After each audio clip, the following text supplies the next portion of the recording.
Ayo kawan, kita belajar daring dari rumah. Ambil bukumu, ambil pensilmu, kita belajar bersama-sama. Hai anak-anak, apa kabar? Apa? Kabar baik? Ya, very good. Karena ibu guru juga berharap anak-anak semua sehat selalu, ceria, dan semangat. Hari ini kembali lagi kita belajar dalam program Beta Marsiajar. Pastinya bersama ibu guru. Nama ibu guru adalah Merida Idiwana Dasuha dari SD Swasta Mutiara Bali G. Anak-anak dapat memanggil ibu dengan sebutan Miss Mary. Jadi, anak-anak hari ini belajar bersama ibu guru ya, harus tetap semangat dan ceria. Nah, anak-anak, hari ini kita akan belajar pada tema 3, tugasku sehari-hari, subtema 4, tugasku dalam kehidupan sosial. Pembelajaran yang pertama tentunya di kelas 2 ya. Nah, sebelum memulai pembelajaran kita hari ini, kita berdoa dulu ya anak-anak. Berdoa sesuai agama dan kepercayaan kita masing-masing. Berdoa dimulai. Berdoa selesai. Adapun tujuan pembelajaran kita pada hari ini anak-anak, yang pertama adalah memahami isi teks cerita yang berkaitan dengan kehidupan sosial. Yang kedua adalah menghitung sekelompok nilai pecahan uang. Yang ketiga, membuat prakarya dari bahan alam.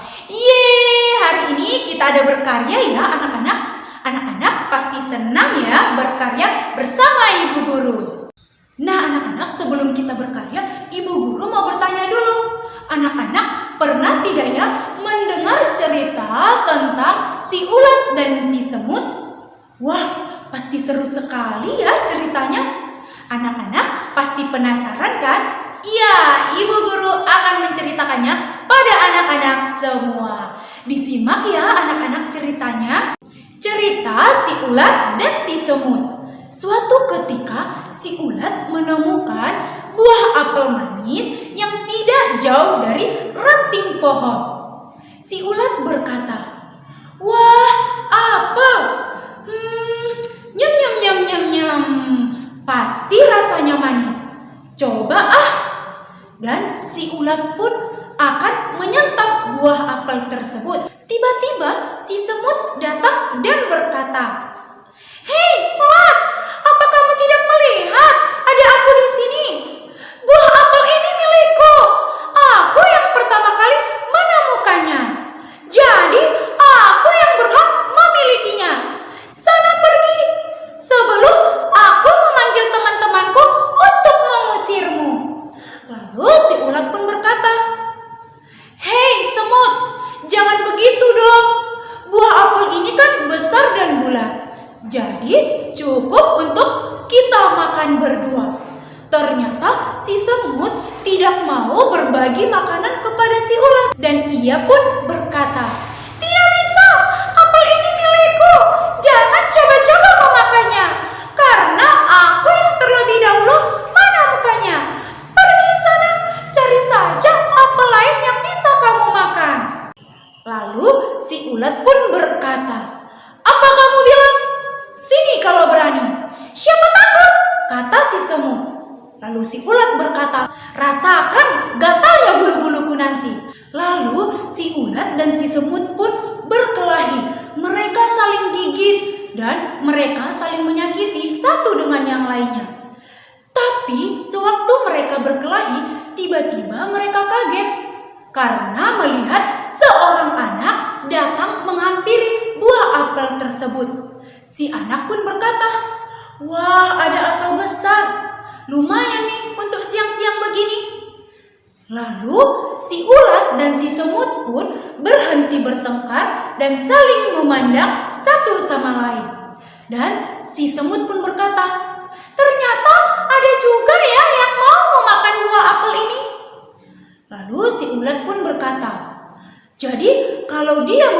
buah apel ini, kita tidak memilikinya lagi.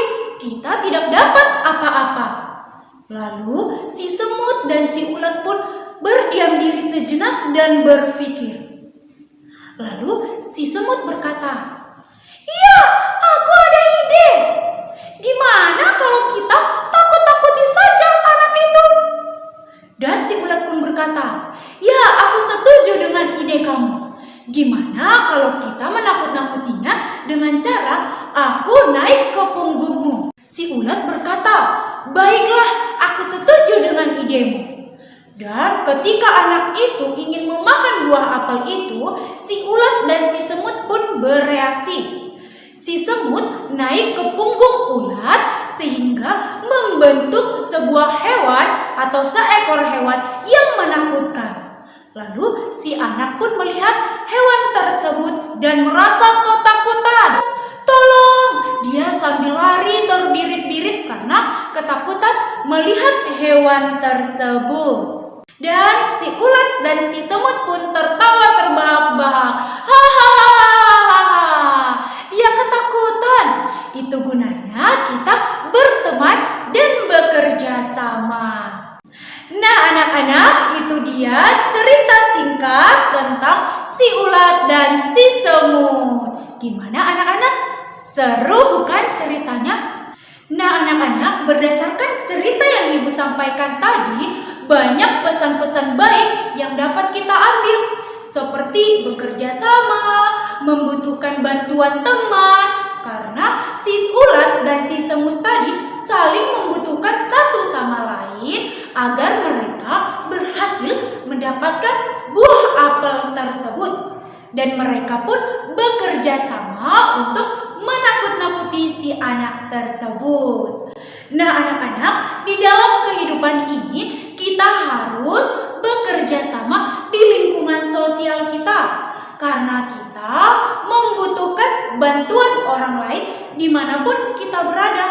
Karena itulah manusia dikatakan sebagai makhluk sosial, yang dimana manusia tidak dapat hidup sendiri, melainkan kita hidup berdampingan, yang dimana saling membutuhkan dan saling membantu satu sama lain. Nah, berdasarkan cerita tadi, ada 5 pertanyaan yang ibu berikan kepada anak-anak semua. Kita mulai pertanyaan yang pertama ya anak-anak. Mengapa si ulat dan si semut bertengkar? Ayo anak-anak, kalau kamu dengarkan cerita ibu guru tadi, kamu pasti tahu jawabannya. Apa jawabannya? Iya, very good. Benar sekali. Karena si semut serakah, tidak mau berbagi makanan kepada si ulat. Kita lanjut pertanyaan yang kedua. Mengapa akhirnya si ulat dan si semut bekerja sama?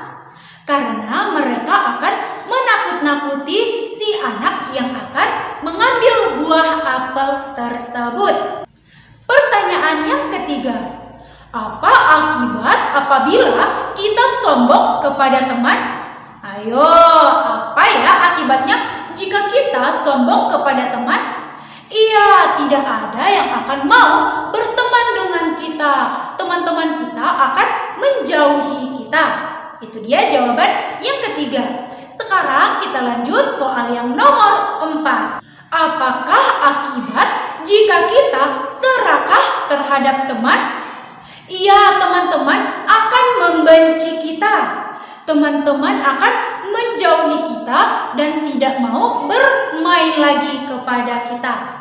Dan soal yang kelima atau yang terakhir adalah, apakah anak-anak semua dapat hidup sendiri? Tentu tidak ya anak-anak, karena kita adalah makhluk sosial yang dimana kita membutuhkan bantuan orang lain atau bantuan orang-orang yang ada di sekitar kita.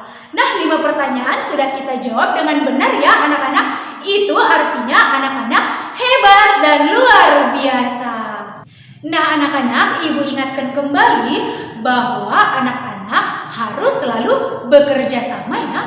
Contoh bekerja sama apa saja ya ibu guru? Nah di sini ibu guru mempunyai satu contoh. Misalnya anak-anak diberikan tugas oleh ibu guru membuat sebuah prakarya dari bahan alam. Seperti tugas kita hari ini ya anak-anak. Nah, dalam membuat prakarya, anak-anak dapat bekerja sama bersama anggota keluarga di rumah seperti ayah, ibu, kakak, abang, dan lain sebagainya. Karena dengan bekerja sama, pekerjaan akan cepat selesai dan lebih mudah. Nah anak-anak, hari ini kita akan berkarya membuat sebuah bingkai foto dari bahan alam. Nah anak-anak, untuk membuat karya kita harus menyediakan bahan dan alat-alatnya. Kita harus membeli terlebih dahulu seperti biji jagung, biji kacang hijau, dan beras. Bahannya adalah karton, gunting, lem, penggaris, dan pulpen.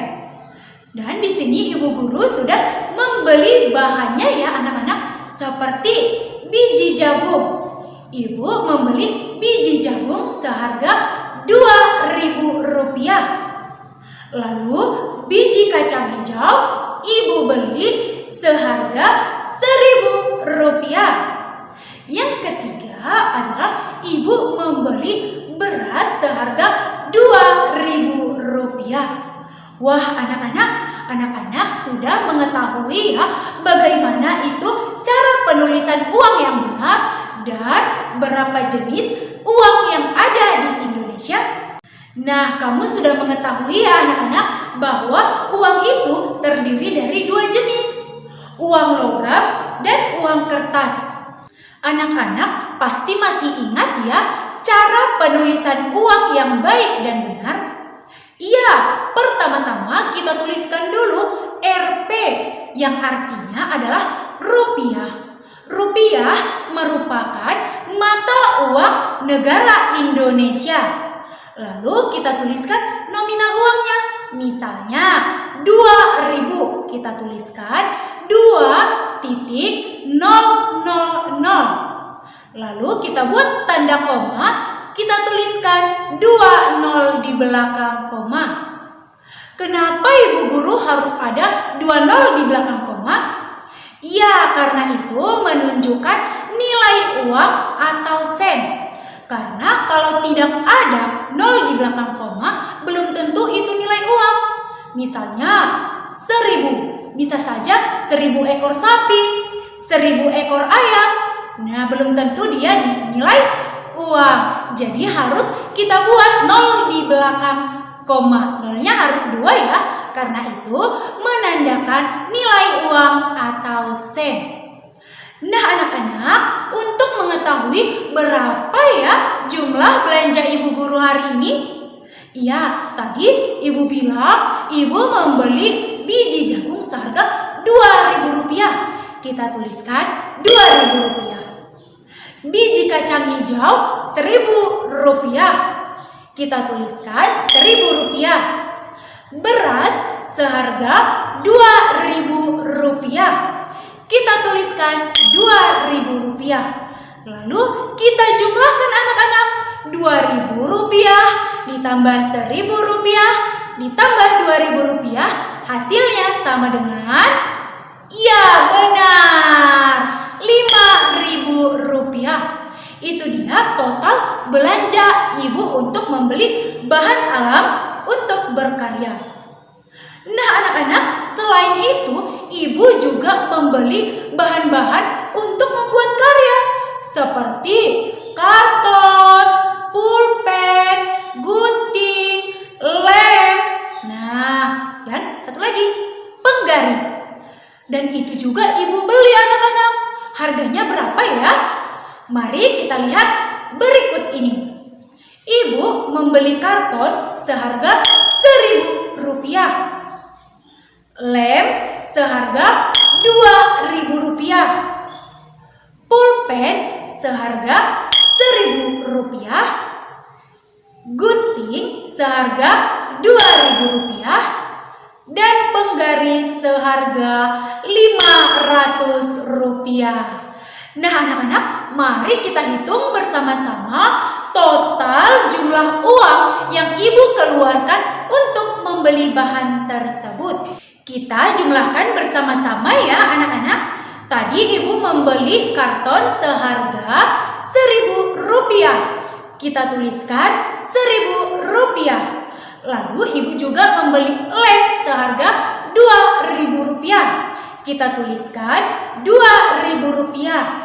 Lalu ibu membeli pulpen seharga Rp1.000. Kita tuliskan Rp1.000. Lalu ibu juga membeli gunting dengan harga Rp2.000. Lalu kita tuliskan Rp2.000. Dan yang terakhir adalah penggaris seharga Rp500. Jadi kita totalkan atau kita jumlahkan harga yang sudah ibu beli tadi. Nah, 1.000 ditambah 2.000 ditambah 1.000 ditambah 2.000 dan ditambah 500, maka hasilnya adalah Rp6.500. Nah anak-anak, itu dia jumlah belanja ibu guru ya untuk mempersiapkan bahan untuk kita berkarya nanti. Nah sekarang alat dan bahannya sudah tersedia, sudah ibu guru beli. Nah sekarang kita akan berkarya ya anak-anak. Siapkan alat dan bahan-bahanmu juga ya. Nah anak-anak, di sini ibu guru sudah menyediakan bahan beserta alat-alat yang akan kita gunakan untuk berkarya ya. Untuk bahan yang pertama di sini ada biji jagung, ada kacang hijau, dan ada juga beras. Dan untuk alat-alatnya di sini ada lem, ada juga penggaris, ada gunting, ada pulpen, dan yang terakhir adalah kertas karton. Nah anak-anak, karena hari ini kita akan membuat karya yaitu bingkai foto, maka karton yang tadi akan kita membentuk persegi panjang dengan menggunakan pulpen dan penggaris. Diperhatikan ibu guru ya.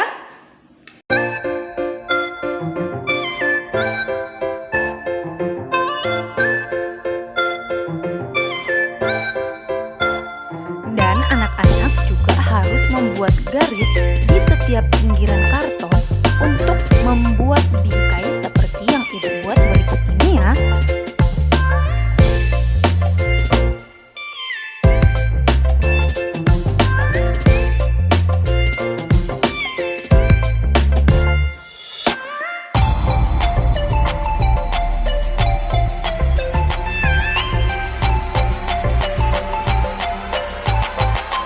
Nah, kita buat bentuk seperti ini ya anak-anak, agar nanti kita dapat mengkreasikan biji-bijiannya.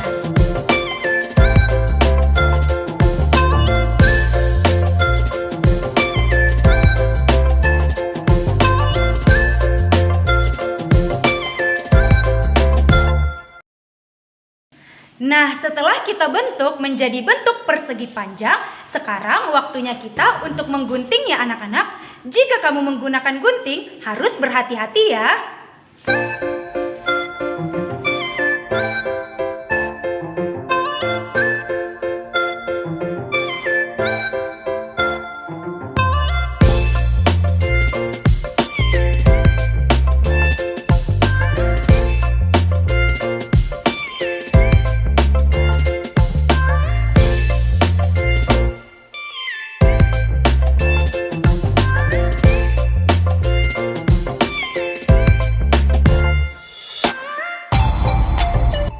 Nah anak-anak, sekarang sudah jadi ya bentuknya, bentuk persegi panjang. Tiba saatnya sekarang kita akan menengketkan biji-bijiannya. Langkah yang kedua adalah kita akan melengketkan biji-bijiannya ke karton yang sudah kita siapkan. Pertama-tama kita harus membuat lem ke karton tersebut. Akan tetapi ibu di sini hanya menggunakan biji jagung dan biji beras. Nah, kalau anak-anak mau menggunakan biji-biji yang lain, boleh-boleh saja ya anak-anak, yang mana menurut kamu yang lebih bagus.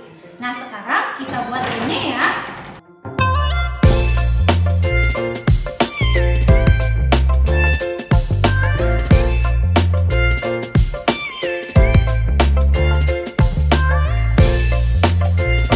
Ibu akan meletakkan biji jagung pada kolom yang pertama ini ya anak-anak.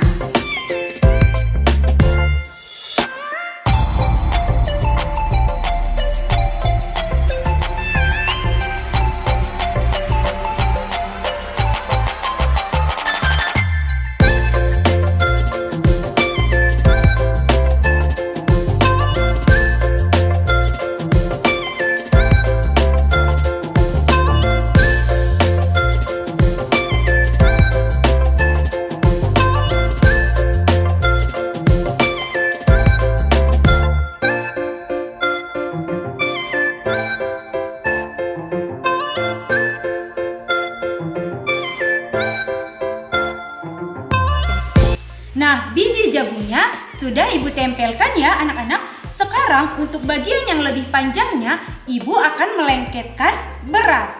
Pertama-tama kita buat lagi lemnya.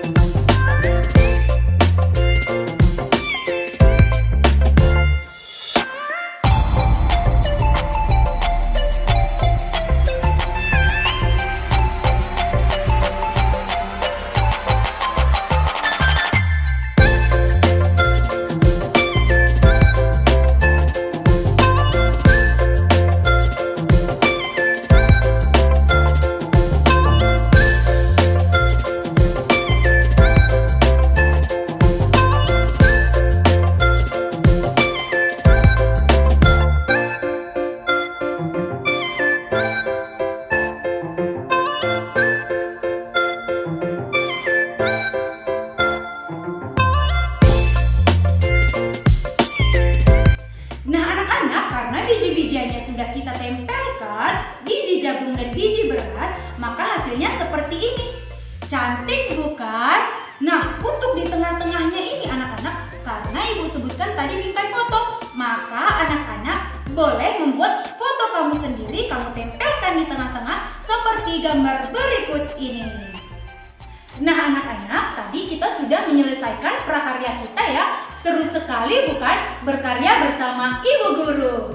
Nah, banyak sekali ya ternyata yang sudah kita pelajari hari ini. Seperti yang pertama, kita sudah mengetahui bagaimana itu kehidupan sosial berdasarkan cerita si ulat dan si semut. Yang kedua, kita sudah mengetahui bagaimana cara menjumlahkan atau menghitung sekelompok nilai uang. Dan yang ketiga adalah kita sudah membuat prakarya dari bahan alam dengan teknik menempel. Nah anak-anak, sampai di sini pembelajaran kita hari ini ya.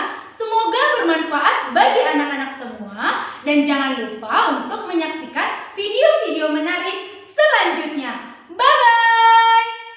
Salam! Coronavirus atau yang lebih dikenal dengan COVID-19 adalah virus yang muncul di tahun 2019, lalu menyebar dengan cepat ke seluruh dunia dan menjadi pandemi. Perlu diupayakan langkah sistematis dan tepat untuk menahan laju penyebarannya agar tidak semakin meluas. Salah satunya dengan menerapkan protokol kesehatan secara disiplin oleh semua pihak. So pasti kita semua ingin pandemi ini segera usai kan? Lalu, apakah gerakan 5M itu? 5M adalah gerakan pencegahan COVID-19 yang dicetuskan pada tahun 2020. Berisi 5 hal penting yang wajib diterapkan oleh kita semua. Karena kelima hal itu diawali dengan huruf M, makanya dinamakan 5M. Ayo kita cari tahu. Pertama, memakai masker.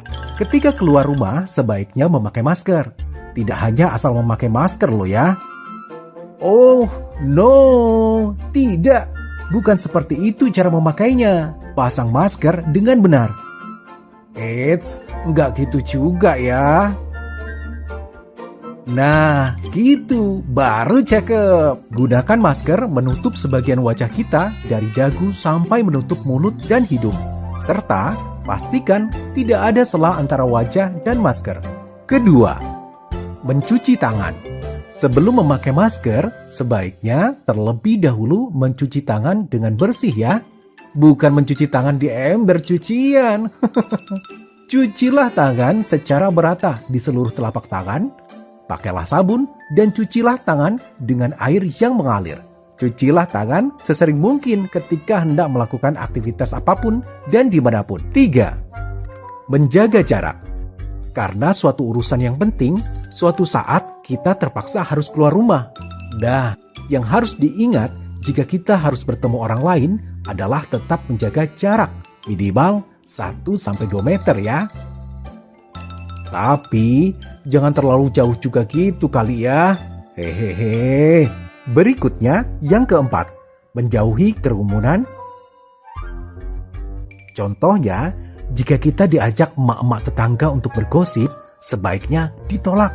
Karena dikhawatirkan corona akan tersebar saat kita berkerumun. Kan gak asik kalau ngegosip tetangga, udah dosa, kena COVID lagi. Duh, astagfirullahalazim, jangan deh. Dan yang kelima, mari kita membatasi mobilitas dan interaksi. Apabila tidak ada kegiatan penting di luar rumah, maka lebih baik di rumah saja. Atau jika memungkinkan, kegiatan dilakukan secara online untuk mengurangi interaksi dan mobilitas. Untuk itulah dicanangkan gerakan 5M sebagai salah satu upaya strategis untuk meminimalisir penyebaran COVID-19 di Indonesia. Iklan layanan masyarakat ini dipersembahkan oleh Fakultas Farmasi Universitas Ahmad Dahlan, Yogyakarta.